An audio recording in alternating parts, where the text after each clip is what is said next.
Over to you, Stuart. Thank you. I guess we're still working. Hello, Stuart Gulliver, former practitioner.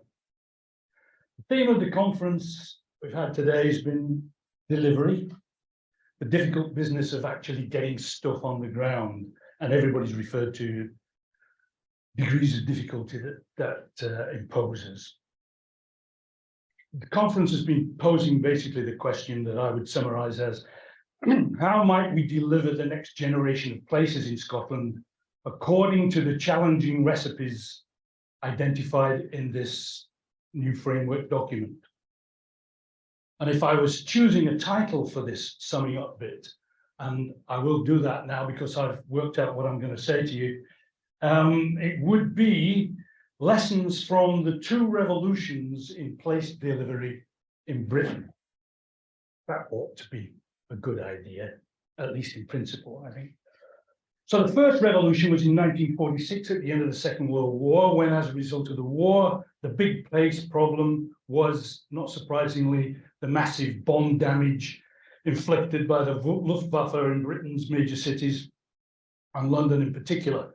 And the response to all that urban destruction and disfigurement was to shift people out of bombed out cities, largely into greenfield new towns. And the place delivery model invented to cope with that situation was the New Town Development Corporation, and between 46 and 70, 28 new towns were designated in the UK, and each new town had its very own development corporation, focused exclusively for the next 25 to 30 years on developing each new town. That was the model. And I had 8 or 9 very, very happy years working for 2 of those development corporations in England. It's good to be associated with a revolution.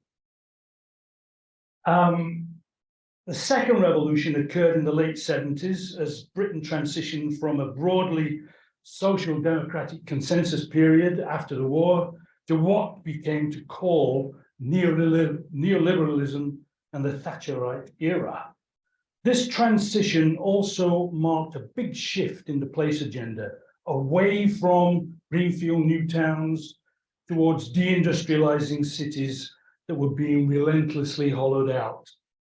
So the place question in the 70s then became, how should we set about repairing and developing, enhancing, and importantly now, in a neoliberal period, making towns and cities more competitive.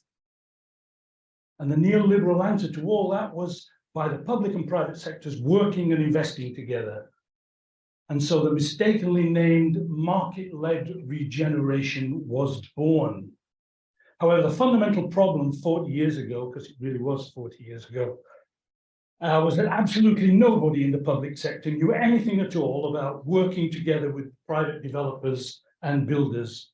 Public officials, local authorities, civil servants, politicians were all from a different planet to the developers and builders. They were each from separate, non-intersecting silos, and one tribe spoke German and the other spoke Swahili. I had a smattering of French myself, so I only slightly exaggerate here.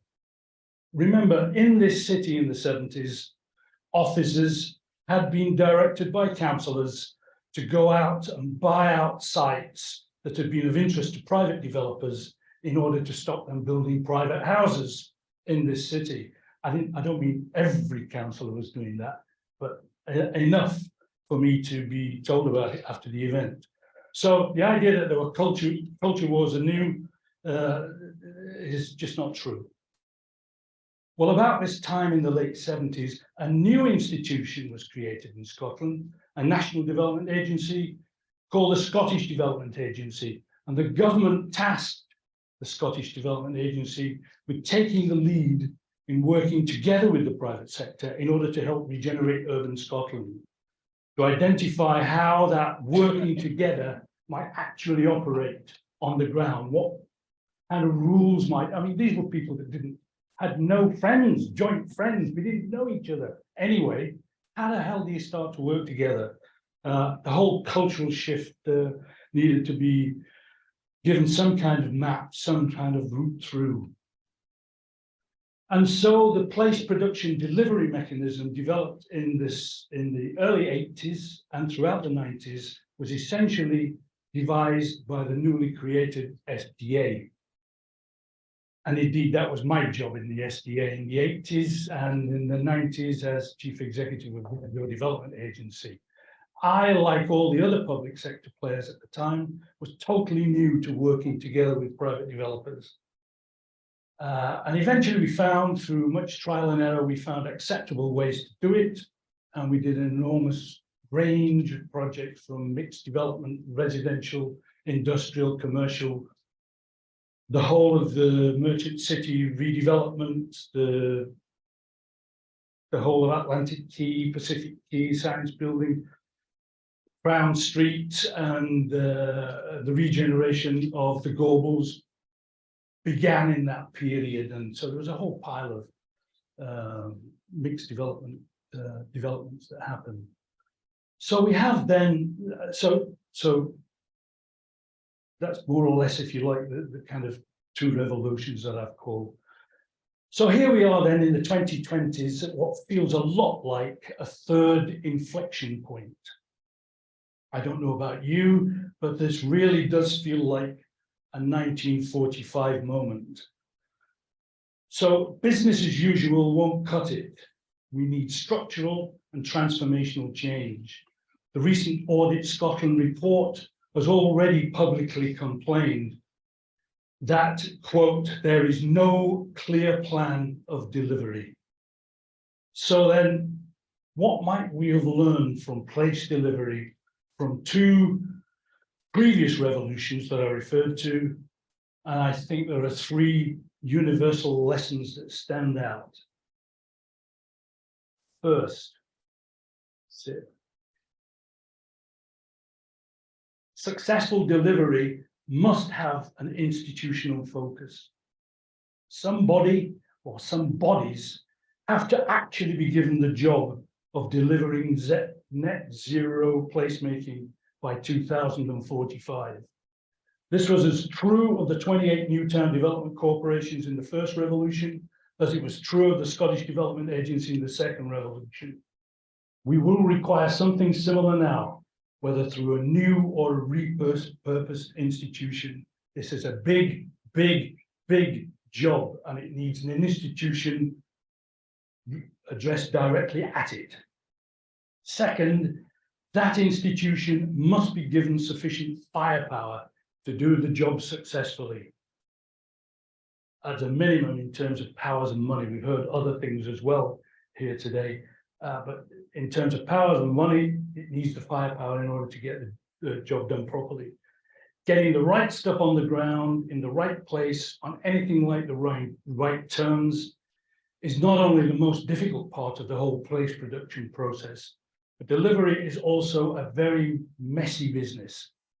It's about deal making, it's about risk taking, and worst of all, it often fails.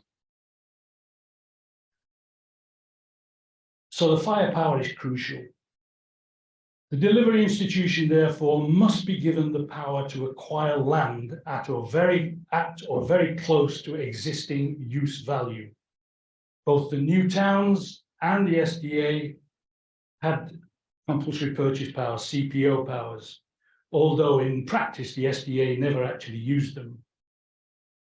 The recent utterances on this issue in Scotland, in my opinion, have been really disappointing, and we can no longer leave it to some lawyers and some academics to argue the toss over the theory in fine detail.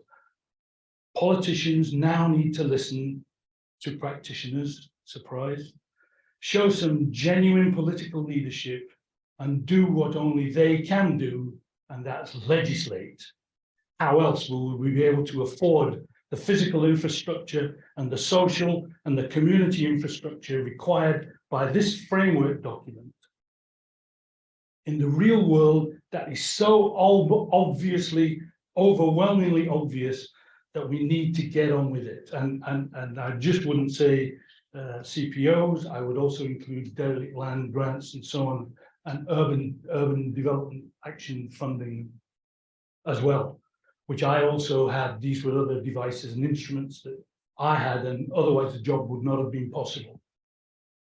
Third, I'm not a planner, but it's clearly axiomatic that good placemaking will require good planners and good planning departments.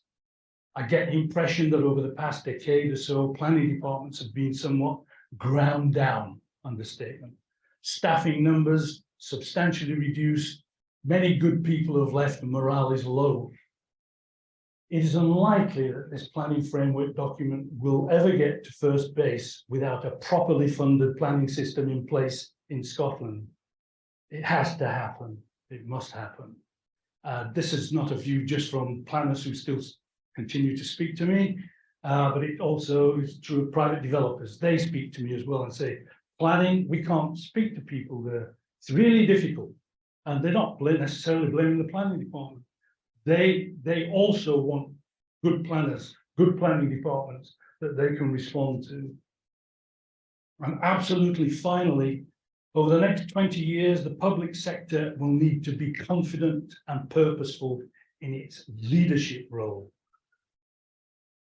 Getting anywhere close to decarbonising the place production process by 2045 will require bucket loads of public money, a sort of national Keynesianism.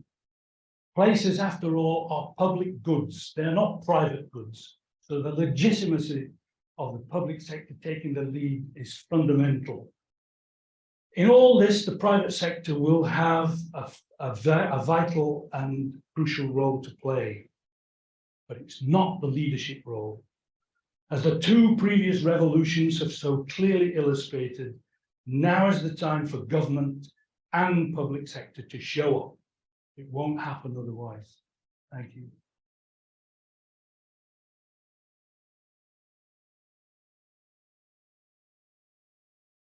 Thank you, Stuart.